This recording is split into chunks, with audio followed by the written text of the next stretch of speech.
wabarakatuh. Perkenalkan, nama saya Agni Despi Ananda dengan NIM 0314243061, Prodi Tadris Bahasa Indonesia Fakultas Ilmu Tarbiyah dan Keguruan UIN Sumatera Utara Medan.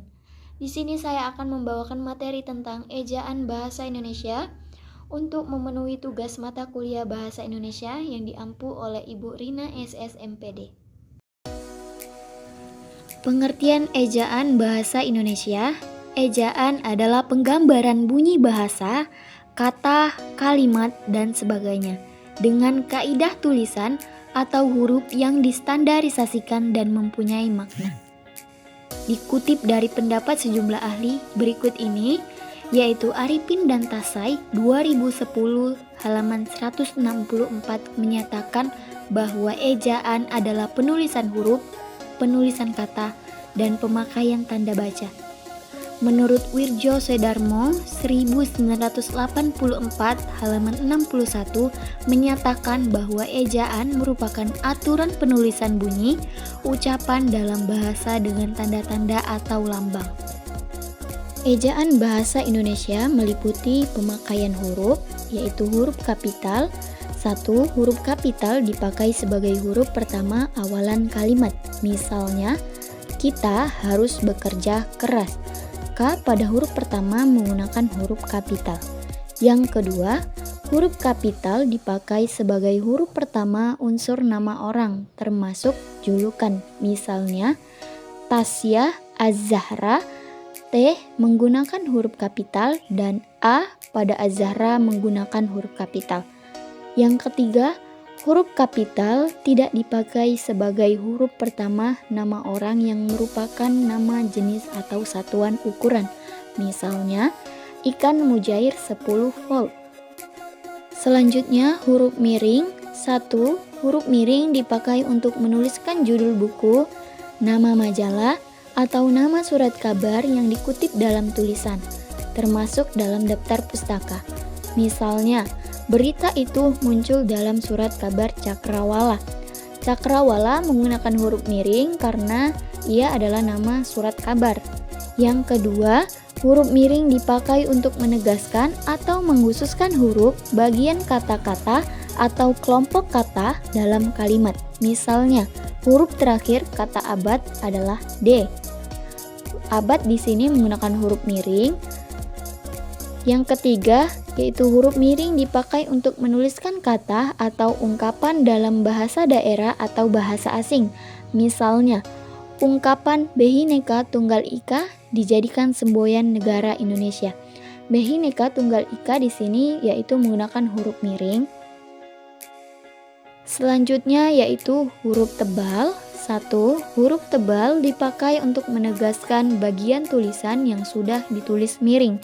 Misalnya, huruf D atau DH seperti kata Ramadan tidak terdapat dalam ejaan bahasa Indonesia.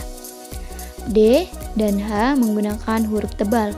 Yang kedua, huruf tebal dapat dipakai untuk menegaskan bagian-bagian karangan seperti judul buku, bab, atau subbab. Misalnya, 1. Latar belakang dan masalah. Ejaan bahasa Indonesia meliputi yaitu penulisan kata. A. Kata dasar. Kata dasar ditulis sebagai satu kesatuan. Misalnya, cuaca hari ini sangat panas. Kucing ini sangat kecil. B. Kata berimbuhan. 1. Imbuhan, awalan, sisipan, akhiran, serta gabungan awalan dan akhiran.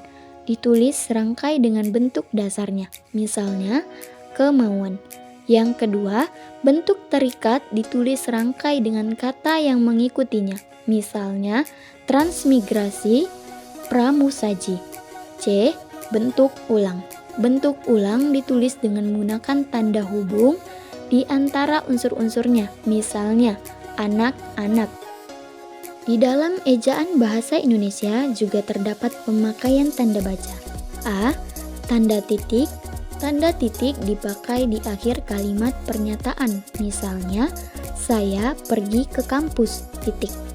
Tanda titik dipakai di belakang angka atau huruf dalam suatu bagian ikhtisar atau daftar.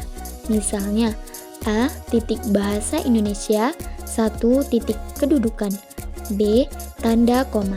Tanda koma dipakai antara unsur-unsur dalam suatu pemerincian atau pembilangan.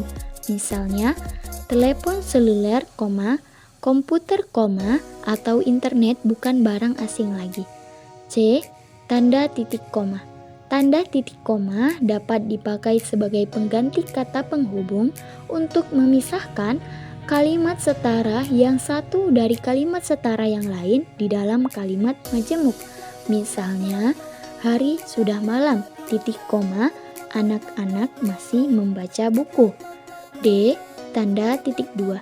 Tanda titik dua dipakai pada akhir suatu pernyataan lengkap yang diikuti pemerincian atau penjelasan. Misalnya, mereka memerlukan perabot rumah tangga. Titik dua, kursi, meja, dan lemari. E. Tanda hubung. Tanda hubung dipakai untuk menandai bagian kata yang terpenggal oleh pergantian baris. Misalnya, nelayan pesisir itu berhasil membudidayakan rumput laut. F. Tanda petik. Tanda petik dipakai untuk mengapit petikan langsung yang berasal dari pembicaraan naskah atau bahan tertulis lain. Misalnya, tanda petik merdeka atau mati, seru Bung Tomo dalam pidatonya. Selanjutnya yaitu G. Tanda tanya. Tanda tanya dipakai pada akhir kalimat tanya. Misalnya, kapan Hari Pendidikan Nasional diperingati? Tanda tanya juga dipakai di dalam tanda kurung untuk menyatakan bagian kalimat yang disangsikan atau yang kurang dapat dibuktikan kebenarannya. Misalnya, di Indonesia terdapat 740 buka kurung tanda tanya tutup kurung bahasa Indonesia. H. Tanda seru. Tanda seru dipakai untuk mengakhiri ungkapan atau pernyataan yang berupa seruan atau perintah yang menggambarkan kesungguhan, ketidakpercayaan, atau emosi yang kuat. Misalnya, mari kita dukung gerakan cinta bahasa Indonesia. Merdeka! Tanda seru.